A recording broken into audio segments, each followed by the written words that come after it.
রান্না তো কম বেশি আমরা সবাই পারি। তবে একেক অঞ্চলের রান্নার ধরন বা রান্নার নিয়মকানুন সবকিছুই আলাদা। এটা হয়তোবা অনেকের কাছে আমাদের পছন্দ হয়, আবার অনেকের কাছে হয় না। তবে একটা জায়গায় থাকতে, থাকতে দেখা যায় যে একটা জিনিস আপনি যদি একভাবে দেখতেই থাকেন বা সেটা যদি খেতে থাকেন, দিন শেষে দেখা যাবে যে সেই রান্নাটা আপনার কাছেও আপনার নিজের কাছেও অনেক বেশি ভালো লাগবে। ঠিক তেমনিভাবে আমরা যখন হোস্টেল লাইফে চলে যাই তখন দেখা যায় একেকজন একেকটা জায়গা থেকে আসি বা একেকজনের রান্নার ধরন বা সবকিছু আলাদা, আলাদা ভাবে থাকে।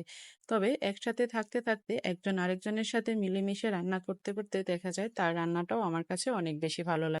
তো মাঝে, মাঝে কিছু একটা মনে হয় যে তাদের রান্নার ধরন বা আমার রান্নার ধরন দেখে সম্পূর্ণই আলাদা। আবার ভাবি সে এটা কিভাবে খায় বা আমার যে প্রিয় মানুষটি সেও ভাবে যে আমি যেটা খাই সেটা কিভাবে খায়।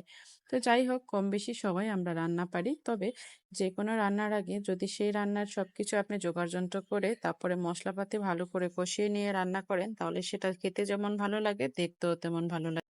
আজকে আমি আপনাদের সাথে লেয়ার মুরগি রান্না করার সহজ একটা রেসিপি নিয়ে আসলাম। সবাই হয়তোবা কম বেশি আমরা রান্না করি। তবে যার কাছ থেকে আমি এই রান্নাটা শিখতেছি বা দেখতেছি, তার হাতে এই রান্নাটা আমি যতবারই খেয়েছি, ততবারই আমার কাছে অনেক বেশি ভালো লেগেছে। তো ভাবলাম যে আজকেও আপনাদের সাথে একটু শেয়ার করি। দেখেন সে কিভাবে রান্না করে।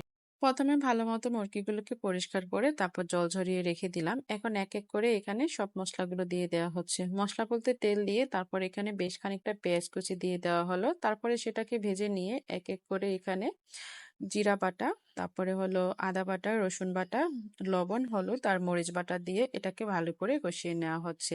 প্রেসার কুকারে দেওয়ার একটাই কারণ এই মাংসগুলো যেহেতু একটু শক্ত থাকে তো আগে এভাবে একটু ভালো করে কষিয়ে নিয়ে তারপর এটাতে সিটি দিয়ে নিব।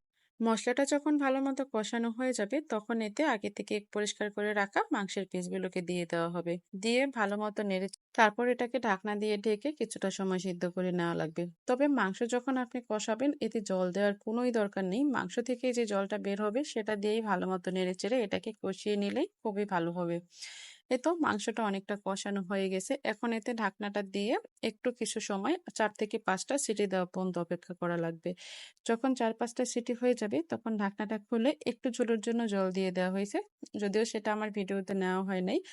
তারপরে এটাকে ঢাকনা দিয়ে আরো কিছু সময় ঢেকে আরো ৪-৫ টা সিটি দেওয়ার পরে মাংসটা যখন একেবারে হয়ে যাবে তখন এটাকে নামিয়ে নেওয়া হয়। মুরগি কম বেশি সবাই আমরা বাসায় রান্না করি। তবে উনার হাতে এই রান্নাটা খেতে যেমন ভালো লাগে, দেখতেও তেমন খুবই ভালো লাগে। যদিও দেখলে বোঝা যায় যে অনেক বেশি ঝাল বা বেশি মসলা হয়ে যাবে। তবে না, ঝালটা একটু বেশি হলেও কালারটা যত সুন্দর আসলে খেতে তার থেকেও বেশি সুন্দর হয়েছিল। তো এই তো অনেকদিন পরে তার হাতে এই খাবারটা খাওয়ার অনেক বেশি সৌভাগ্য হলো। আর তাকে অনেক বেশি ধন্যবাদ। মাঝে, মাঝে এভাবে যেন আমাদের তার হাতে দারুণ, দারুণ রান্না করা খাবারগুলো উপহার দেন। কারণ তার সবকিছুই এত বেশি ভালো রান্নাবান্নার দিক থেকে সবকিছুই। তো মাঝে, মাঝে এরকম রান্না করে খেতে কার না ভালো লাগবে। তো আজকের মতো এখানেই বিদায় নিলাম। দেখা হবে অন্য কোনো দিন নতুন একটা রেসিপি নিয়ে। ততক্ষণ পর্যন্ত সবাই ভালো